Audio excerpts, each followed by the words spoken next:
Hi, my name's James Holt and I've recently set up the Fibromyalgia Musicians Peer Support Group on Facebook, and I wanted to take this opportunity to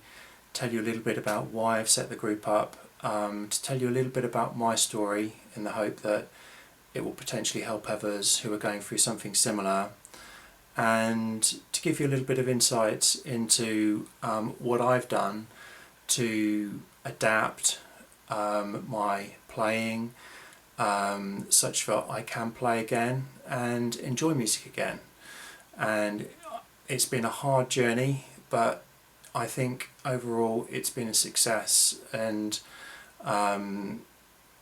if what I'm doing through this Facebook group just helps one person to get back playing again, enjoying music to the fullest extent that they can, such that it improves their mental health whilst living with a condition which is as challenging and debilitating as fibromyalgia, then I think, this will have been a success. So, I've had fibromyalgia symptoms of fibromyalgia for, I would say, at least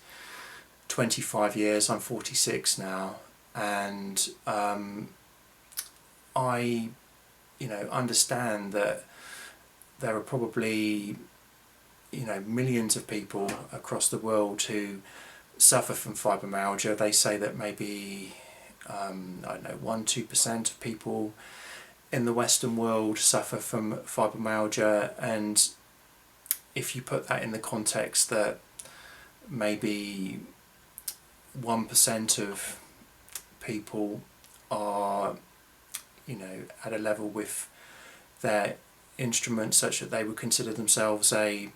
performing musician, if you put those two things together, maybe 1 in 1,000 people, something like that, might be somebody who suffers from fibromyalgia and play music to a really high standard, or have done and have been debilitated by their illness such that it's now a problem and a challenge for them to continue playing. So, my view is that with so many people in the world who suffer from fibromyalgia and so many people in the world who play music, there will be huge numbers of people out there who are in the same position as myself, and if you, like myself, suffer from fibromyalgia and play music, just like you, who have all these really challenging obstacles to overcome. And I believe that there's a genuine need for a support group to help connect people together so that we can share these experiences and try and make the best of what is a fairly challenging and debilitating situation. I searched for support groups online over the past few years for musicians who struggle with fibromyalgia, and other than seeing a couple of videos posted which were helpful by musicians who had fibromyalgia, there wasn't really that much out there in terms of information, and certainly nothing in terms of a group which was offering support. I would say that in the last 5-10 years, the medical knowledge underpinning the understanding of what fibromyalgia is has improved considerably, and certainly the support that the medical community offers those suffering from fibromyalgia has improved considerably as well. And so there are definitely reasons to be hopeful in terms of being able to live a better life with fibromyalgia, but I think the most important thing is that we can learn from each other to improve our lives, because still the overall level of support, bearing in mind this condition is so different for many people, is, you know, still quite hard to come by, generally speaking. So around about 25 years ago, I started having a lot of pain in my joints, my neck, my knees, my back, my arms, my hands, tension through my shoulders, and at the time I had no idea what was going on, and it was only years later that I eventually got a diagnosis for fibromyalgia. And looking back on it, I would suggest that since the medical profession thinks that trauma, either of a physical or mental nature, can lead off the symptoms of fibromyalgia, I suspect it's probably the fact that as a teenager and as a young adult, I struggled with depression, and I can also pinpoint a point in time where I slipped up really badly on some ice and half my vision disappeared. It was this very sort of freakish accident, and you know, after about half an hour of some paramedics looking at me, and you know, my vision sort of came back again. I assumed that everything was okay, but those things combined, I guess, could relate to the trauma that the medical profession would point to in terms of being the initiating factors for fibromyalgia in my case. Even though I got the diagnosis at that point, the diagnosis of fibromyalgia was, generally speaking, you have pain across your body and there's very little understanding beyond that, and there's very little we can do to help. So I did feel largely helpless, and could not see any way of getting out of what for me was starting to become quite a sort of hellish situation. I remember quite clearly getting ready to do a gig with a local band. I was playing with that evening. I was feeling so much pain through my shoulders, my neck. It kind of felt that the whole of my shoulder had locked up, and you know, I could hardly move my arm, and I remember just thinking, there's no way I'm going to be able to do this gig. And I remember phoning the singer and just saying, I'm really sorry, I just can't play. And I also remember that they kind of didn't believe me that I was in pain, and the band or the singer kind of felt that I was making it up and perhaps had other reasons for not wanting to play. And but I kind of remember that day as the point where I succumbed to the physical side of just having to adapt, really. And the following year or couple of years, I realised the pain wasn't going away, and I slowly stopped playing guitar. And yeah, I just, for me, it was just the whole of my life I'd been passionate about music. I'd played guitar from the age of 12. For me, my life kind of just changed, not overnight, but it kind of felt like overnight. It kind of felt that everything had been taken away from me. Everything I enjoyed had been taken away from me due to this illness that I didn't understand. And fibromyalgia at the time was just a term. It didn't really mean anything to me. It was just the medical profession's way of saying to me, you've got pain in your body. And the fact that they couldn't explain why I was in pain left me feeling, as I say, incredibly helpless. And around about that time, it was incredibly difficult for me to work. I had to take a year off work. I at the time was studying for a PhD, and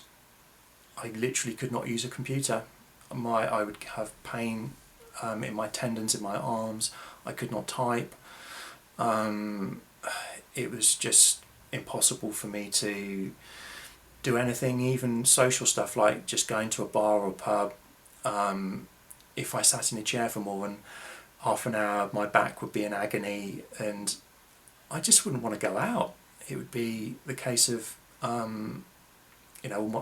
most of my friends were musicians. Even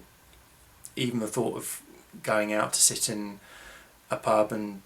socialising with my friends who would be talking about music, and I'd be thinking, well, I can't join them with music anymore because of my pain, which I don't understand, and also I'm just sat in this chair in this bar feeling in pain, and it's just, so it soon became quite an isolating life for me living with fibromyalgia, and it affected everything in my life, from the relationship with my partner at the time, as I say, my friendships, my relationship with music became very challenged. It's a very difficult thing to explain, but I would almost not want to listen to music anymore, and not want to think about live music, guitar. It was just too much, because it would bring up all these feelings of pain and hurt and fear in me that I just had no way of dealing with, and the amount of physical pain and pressure on my mental health became unbearable, really. And that was really just the start of me falling out of my relationship with music. And I would say that, there would probably be a 15-20 year period where I didn't even touch the guitar. So from going to the point where I was teaching guitar in music schools, playing live every week, to the point where I literally wouldn't even want to touch the instrument or even think about music anymore.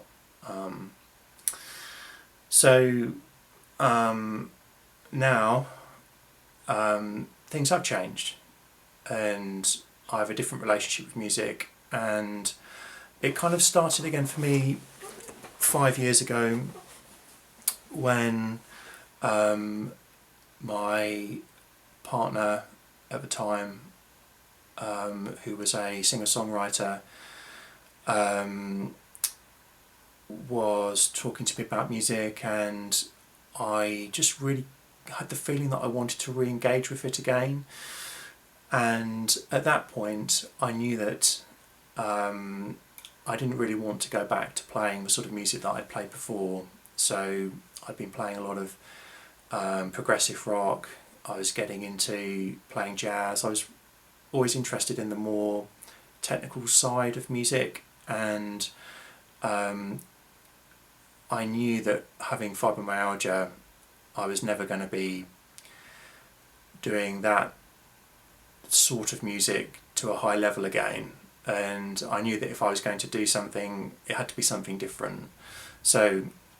for me it was to get an acoustic guitar and try and play fingerstyle, so that I could accompany my partner who would be singing. And she was a pianist, so she was a very accomplished musician. She had perfect pitch, she had amazing voice, and I just kind of felt that even though it would be hard for me to get back into music again, even if I could just play some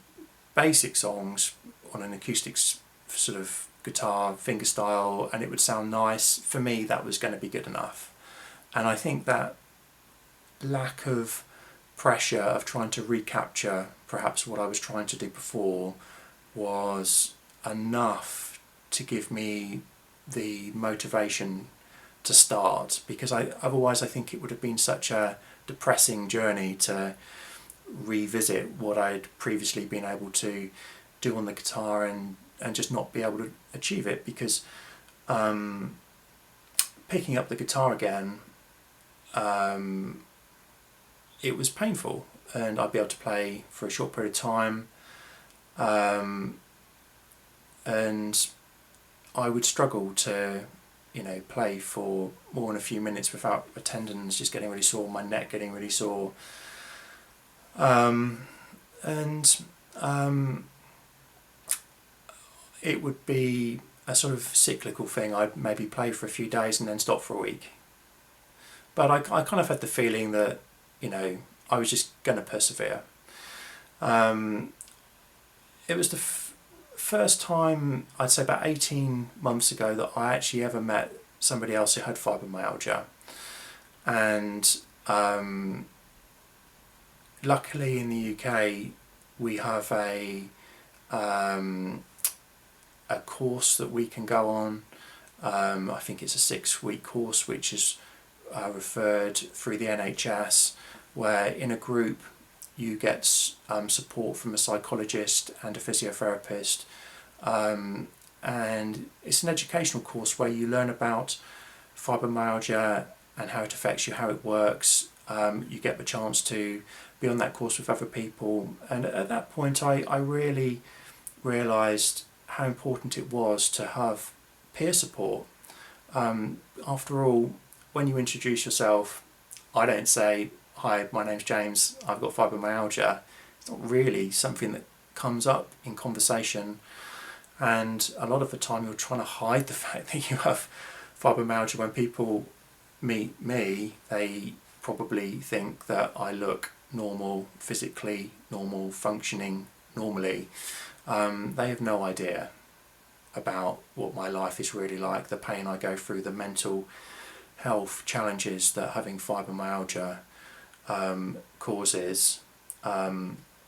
Most people will never understand what it's like to have fibromyalgia because they can't see the physical side of what it's like. They can't see the mental health struggles that you go through.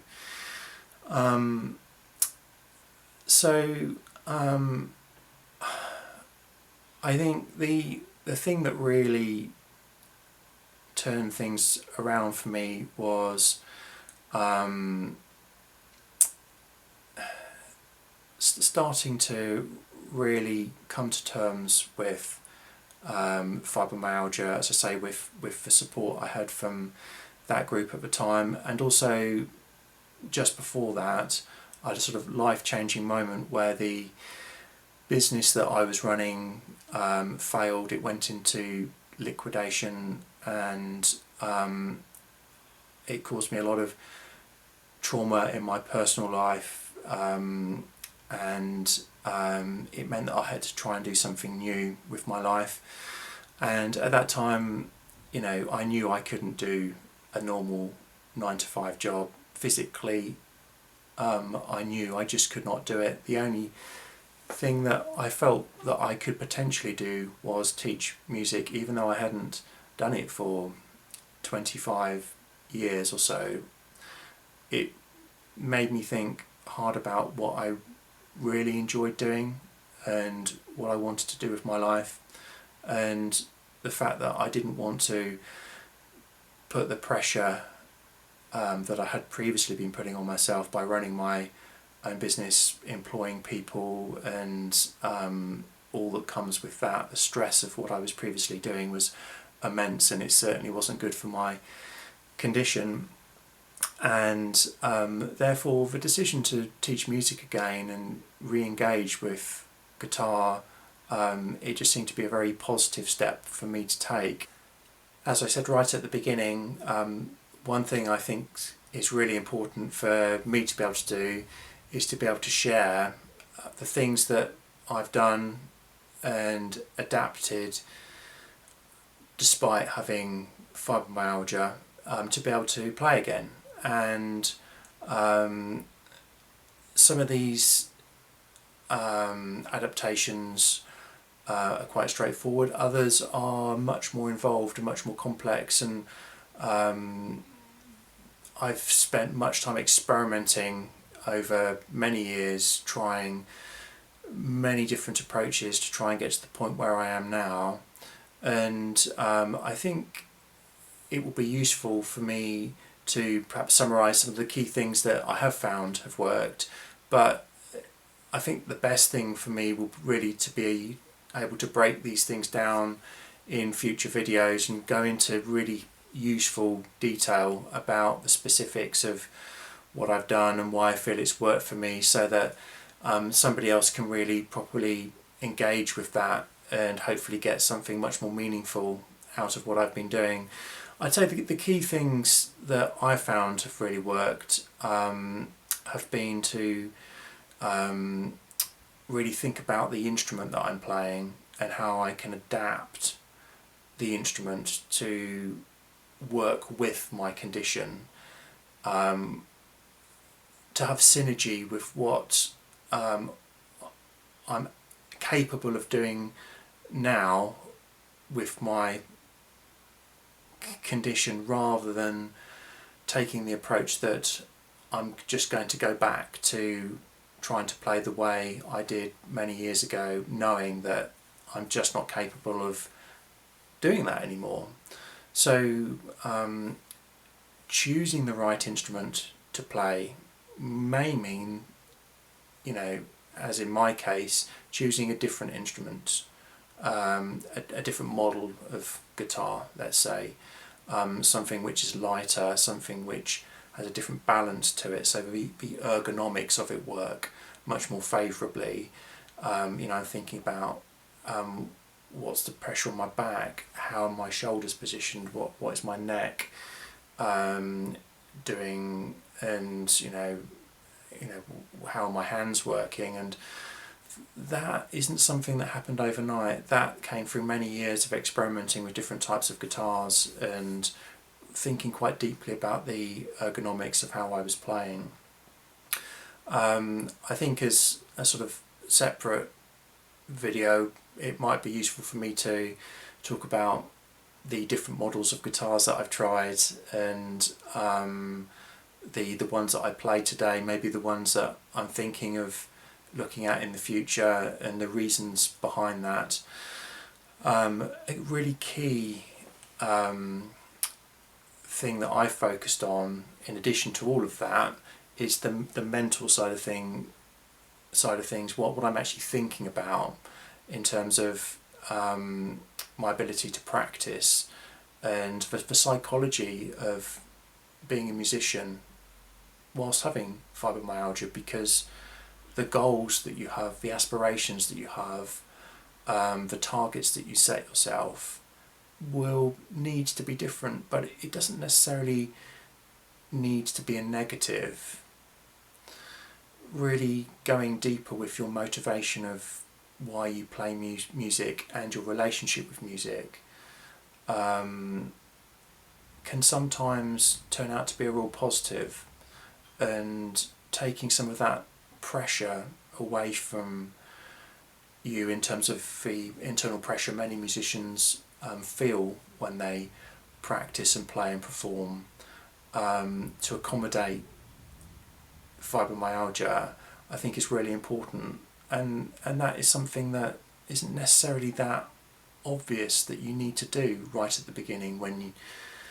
somebody has fibromyalgia and they play. Another key area that I focus on, and also I teach to many of my guitar students as well, is not only what you can do to practice with the instrument, but what you can do to practice when you don't have the instrument with you. After all, wouldn't it be amazing if, having fibromyalgia, you could actually practice without having to physically hold your instrument? There could potentially be nothing better than that, because it wouldn't cause you to flare up or be in pain. And I remember when I was studying at the Musicians Institute, 25 years ago, one of the tutors mentioned that there are many things that you can practice away from the instrument, and at the time I didn't really pay much attention to that, because there were certainly at the time many things I needed to practice physically on the instrument that I didn't give that much focus to that statement. But since leaving music college and continuing my music journey, and certainly in the last 5 years, I've understood that engaging with ear training, audiation, visualization of the musical instrument, so you know where all the sounds are, where the fingers need to go to play certain notes, and to have that happening so quickly that you can recall it in literally milliseconds, so that it's like a language that you're speaking. So if you're improvising on the instrument and you hear music in your head, you instantly know what those notes are, and you can see all the possibilities of where you can play that. On the guitar, that's crucial in terms of developing your musical skills, your ability to compose and improvise. It basically creates your connection with your instrument and your connection with music in many ways when you play. And to practice and develop those skills, you don't physically need to have your instrument in your hands to be able to do that. And I would say that as musicians develop to a much higher standard, as they go through, you know, their intermediate stages and get to a much more advanced level, in my opinion, the work that you need to do isn't so much a technical development of your skills on the instrument. It's more of a mental development of what you're thinking about when you're playing, to increase your overall level of musicality. And I think, you know, it's very, very difficult for me to communicate these ideas in a few seconds on this video, but I think it would be really useful for me to create further videos about this particular topic, because I think many musicians who have fibromyalgia, they want to play, they want to practice, but they don't want to be in pain when they're practicing, and this potentially gives a real opportunity, an outlet to be able to explore possibilities of being able to practice music without being in pain. And when you come back to the instrument and you do have the instrument in your hands, the payoff from working on these additional skills is transformative. There is nothing like being able to connect with your instrument in such a deep way and have, you know, that level of musical hearing and visualization of how to play the instrument. And I think it's one of the key things that I would suggest has been crucial in my own development as a musician. And if I think of what my playing was like when I stopped all those years ago, when fibromyalgia made it impossible for me to continue at that stage, and to where I am now after reintroducing music back again and making all the adaptations that I have done, I know now that taking those musical skills to the level that I've been able to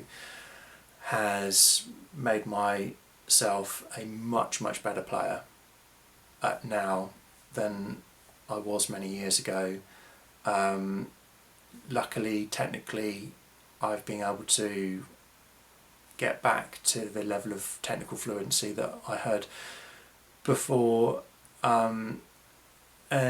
that in many ways is due to this additional approach that I've taken, because musical fluency largely comes from mental fluency and being able to know what you want to play in advance and have that confidence that you know where all the notes are and you know what they're going to sound like. It makes the physical side of playing so much quicker, easier and faster and more consistent. So that's definitely one area that I'd like to follow up in the future. Another really important aspect of adapting to being a musician with fibromyalgia is understanding what physical conditioning you need to do to be at a good place to play your instrument, and I think that's going to be different for everybody. However, I would suggest that stretching is absolutely crucial to maintaining good physical condition to enable you to play. I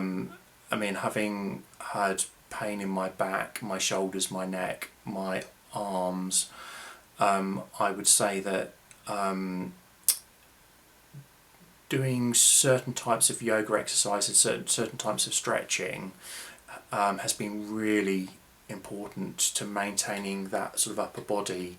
function, which has allowed me to have a guitar, on a strap in the right position and enabling me to be in that position for some time.